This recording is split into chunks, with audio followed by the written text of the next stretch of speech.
What is going on, guys? This is your model of the IWC Gamers Goon, and as you can see, I am back home, and as you can also see, there's no glasses, there's no scarf today. I left it at college because I ain't got enough room in my bags to bring it home, but we are back home until January. It's winter break, basically. I mean, we got some classes, we got finals, but we're home. I'm not going back after Thanksgiving. I'm home for the rest of the break. So this will be the background of future videos for a little bit. But we start off this Survivor Series. This Survivor Series was an okay show. I thought it could have been a really good show, but I really did not care about 90% of this show. The matches, they were solid, but I just didn't care about anything that was happening on this show. We started it off with the 18-man dual brand battle royale. In this battle royale, we had John Morrison, Kalisto, Rey Mysterio, Humberto Carrillo, Angel Garza, Cedric Alexander, Ricochet, Shelton Benjamin, Apollo Crews, Buddy Murphy, Robert Roode, Dolph Ziggler, Shinsuke Elias, Chad Gable, Jeff Hardy, Dominic Mysterio, and The Miz. This was a normal, basic, run-of-the-mill battle royal. Nothing too exciting. I called it from the beginning that The Miz was going to win this thing. We had Dominic look like he won the match. The typical battle royal scene. He eliminates the last guy, but somebody rolls under the ropes rather than over the ropes. Comes from outside, comes from behind, throws him over. The most typical battle royal ending that there ever is. I don't know what else you want me to say. It was overdone. It's been overdone for many years. It's just something that I'm never going to get too hyped for. But I guess it keeps the Miz's momentum for if he ever does cash in that Money in the Bank briefcase. But it really didn't mean anything at the end of the night. What does he win? What does he win? Does he go to catering and maybe get an extra scoop of potatoes? I don't know. I don't know what they win. Except they're fighting for bragging rights. Oh boy, bragging rights. Two shows that aren't competitive at all, fighting for bragging rights. Whatever. Then we had Team SmackDown versus Team Raw, the men's matches. We had Kevin Owens on Team SmackDown along with Jey Uso, King Corbin, Seth Rollins, and Otis against Team Raw, AJ Styles, Keith Lee, Sheamus, Braun Strowman, and Matt Riddle, or just Riddle now. This match was embarrassing. This match was embarrassing. I wasn't even fully paying attention at this point because I was watching the end of the Packers-Colts game. Good thing the Colts won. That helps out my Bears. But I was watching a little bit back and forth between these two. But at the end of this match, man, we had a very, very questionable decision booking-wise.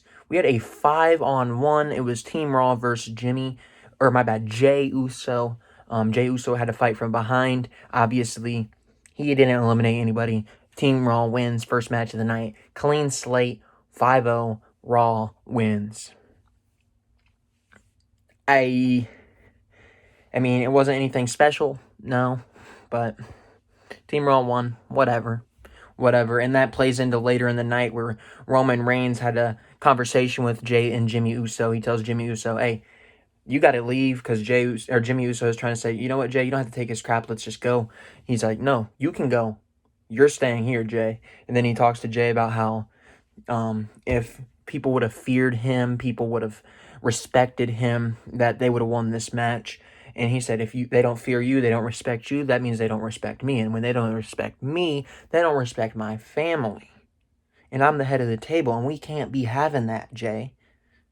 So Roman Reigns setting the stonework out for later in the main event for what's going to happen down the line. Then we had a really good match here. I'm really sad that I didn't care about this match. I really went into this match feeling like it's just another Raw match, man. It's just another Raw match, and this match was great for what it was. They did a terrible job during the build to Survivor Series, so I really feel bad for these two teams. They did a really good job. The New Day, Kofi Kingston, Xavier Woods, with Big E on ringside, your Raw Tag Team Champions, going against the SmackDown Tag Team Champions and the Street Profits. Very good match. The Street Profits end up picking up the victory, as they should.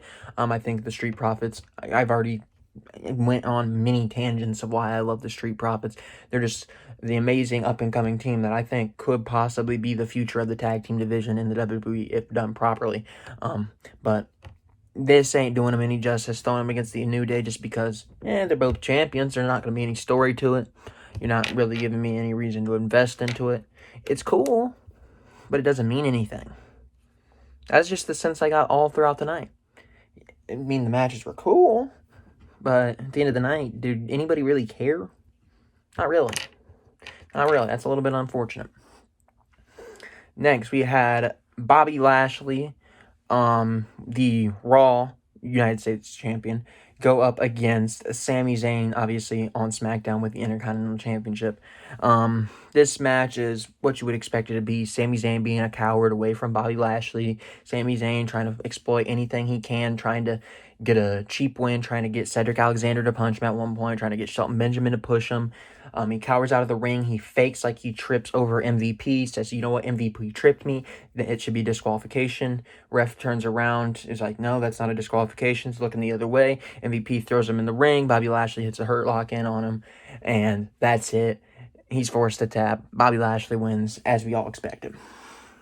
Was it okay? Yeah, but not really anything too special on that match.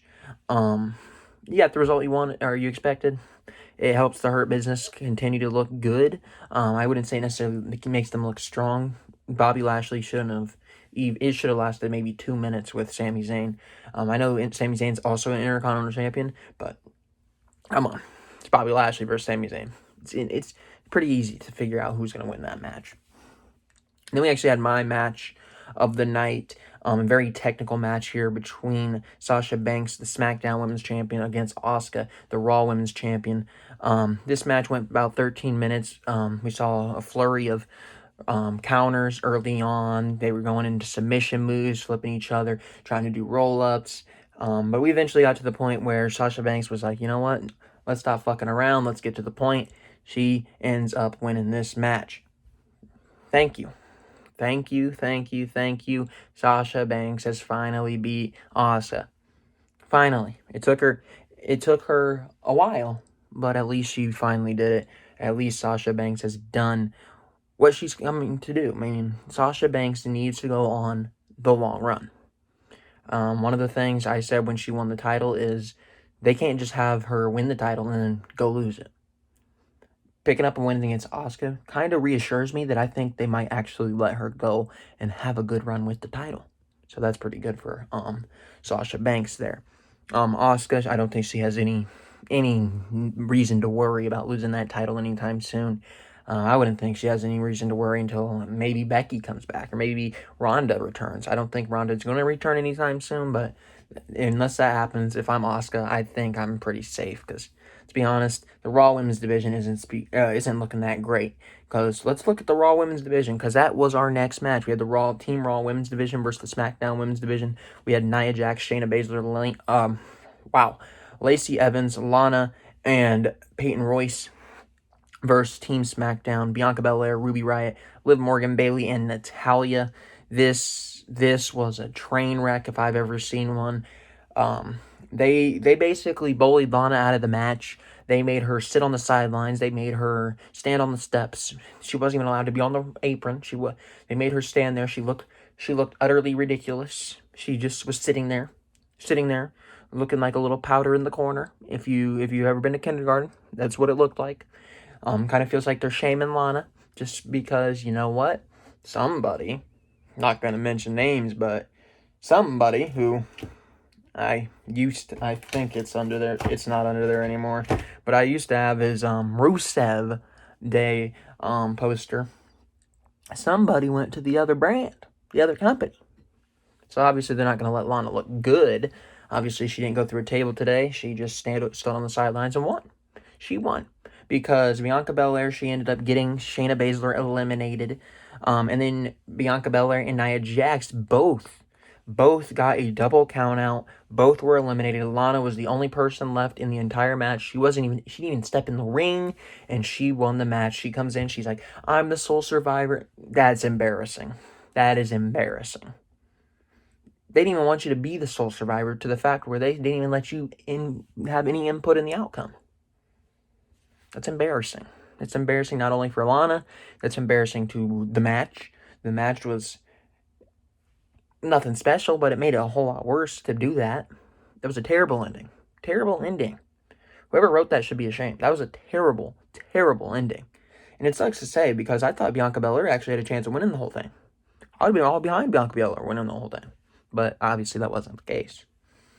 Then we got into another good match. In about 25 minutes here, we had Roman Reigns, the SmackDown Universal Champion, going up against Drew McIntyre, obviously the WWE Champion from Raw. This is everything you'd expect it to be. Two Clash of the Titans. We saw a bunch of spears hit that Drew was able to kick out. We saw Roman get a Claymore kicked onto him. Excuse me a minute. We saw Roman get the Claymore onto him. Obviously, Drew couldn't finish that off.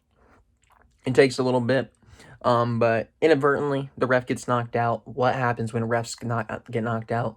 Here comes Jey Uso. Jey Uso comes running down to the ring, tries to get involved in the match.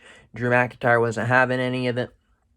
And then he turns around. He gets Superman punched and then into the guillotine.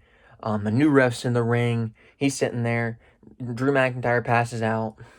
End of the show. Actually, not the end of the show. We'll talk about it a little bit more on what happened after this entire saga. But we had Roman Reigns win. They go walking up. They finally hug him and Jey Uso. The family is sitting at the top of the table. I'm telling you right now, it's going to be Roman versus Dwayne The Rock Johnson at Mania.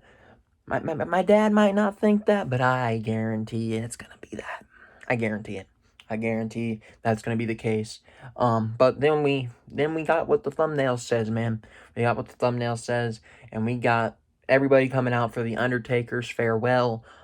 We had Triple H out there. We had Kane go out there. We had Ric Flair. We had Mick Foley. We had Rikishi. We had The Godfather. We had HBK. We had a little bit of everybody. JBL was out there. Everybody just came out ready to offer their sign of respect to The Undertaker, obviously being the legend that he is in the wrestling business. But they all came down. They all kind of just thanked The Undertaker for what he did. Undertaker then comes down, does his long trademark walk all the way out, smoking everything, comes into the ring. He basically says, well, this time I'm done, basically. He said goodbye. He said his final farewells. That's what he did. He came out, he said his final farewells. He sat on his knee, did the fist thing, and walked out, and he tipped his hat. The Undertaker left. It sucks to see it, because I kind of feel like I grew up with this guy. Obviously, the last 8 or so years, he really hasn't been a day-to-day guy.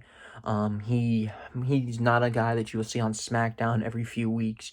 He's not that kind of guy. He's older now. Obviously we see him about once a year. Ever since really, I'd probably say WrestleMania 29. We really haven't seen Undertaker consistently throughout the year. It's just not who he is. It's just not who he is anymore.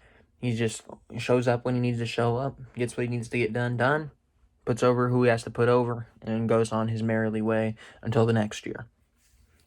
Obviously, it sucks to see him go. He's the guy that retired my favorite wrestler from when I was a kid, HBK. So, at one point, I did legitimately hate him as a heel. That tells you how much I've lived through The Undertaker.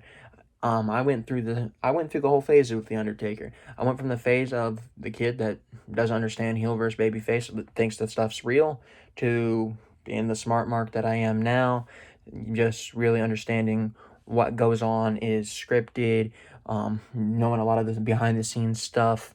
When things come down, I typically know about it, know if things are botched, know if those are planned.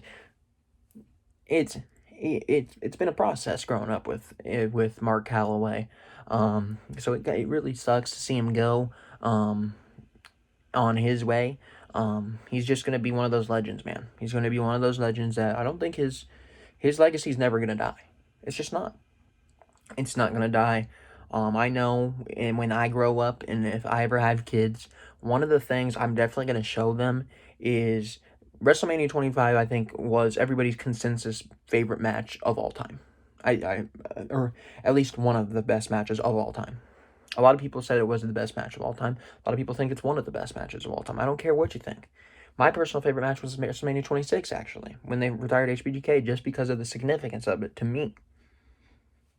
I'm gonna show my future kids, if I ever have any, those two matches. I'm gonna show them the match with Mankind. I'm gonna show them a lot of the old stuff that the Undertaker used to do, because the Undertaker, his stuff with Kurt Angle, a lot of his stuff was really good. He transcended the business.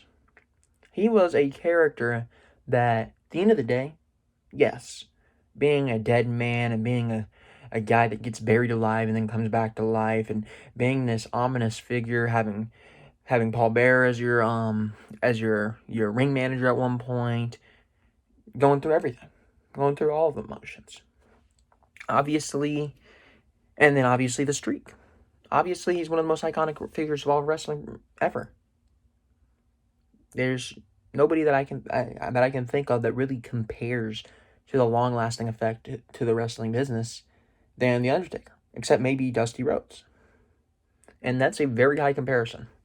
That is a very high comparison. When you say your legacy is as big as a legacy that a lot of the people that are wrestling right now have been touched by individual, whether it be training, promo classes, whatever. Dusty did everything. He worked with the NXT talent.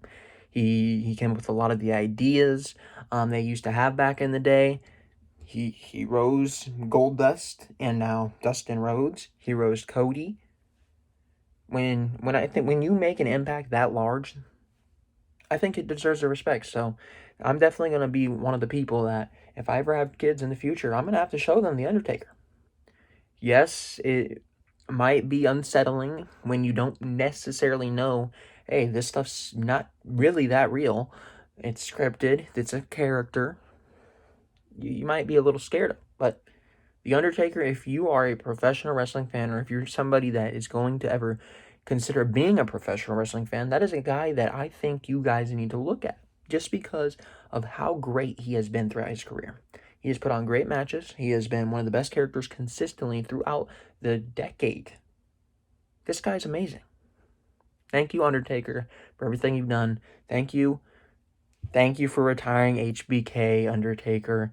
Yes, I necessarily wasn't a fan of it at the time, but I guess it worked out for us, didn't it, Undertaker? But thank you for everything you've done. So I'm just gonna end it with that. It wasn't a very long video. I didn't intend it to be that long. I actually didn't even intend it to be anywhere close to 20 minutes, like it's about to be. But I just want to end the video saying thank you, Undertaker, for everything. Thank you for making the wrestling business what it is today. And thank you for inspiring a lot of the people that want to get into character work, want to get into the professional wrestling aspect just because off of character rather than the in-ring skills, such as maybe a guy like Luchasaurus. Yeah, he's a good wrestler, but he wants to bring the gimmick in. You gotta live the gimmick. Undertaker lived the gimmick. That's simple. But that's it for me, man. It's been your role model of the IWC Gamers Goon. I necessarily wasn't the biggest fan of Survivor Series. It was an okay show. But obviously, the Undertaker part is the main part of the show that I think we need to focus on, just because really nothing on this show was that important, and definitely nothing on this show was important to the fact where it should overshadow The Undertaker, just because of, well, it's The Undertaker first off, and second off, this is his farewell. This is his farewell. I don't think we see The Undertaker again after this. I was a little confused on why we were going to see him. I think this is it. I don't think we get a special guest appearance. I think this was it. We had Vince McMahon come out and introduce him. Vince McMahon looked like he might have cried a little bit. It's it. Undertaker, he's gone. He is done with professional wrestling. We got to move on. That's simple. But I'll see you guys next time. I believe I might do a Raw review. I'm not sure. Gonna see how my schedule lines up tomorrow. But I might do a Raw review if I'm feeling it. I don't know. But we're gonna try to get some videos out. We're definitely gonna get a Raw review kicking back up and going after finals week, which is in 2 weeks. But we're gonna play the waiting game for right now. Anyways, thank you guys for watching. I'll see you guys next time here on the channel.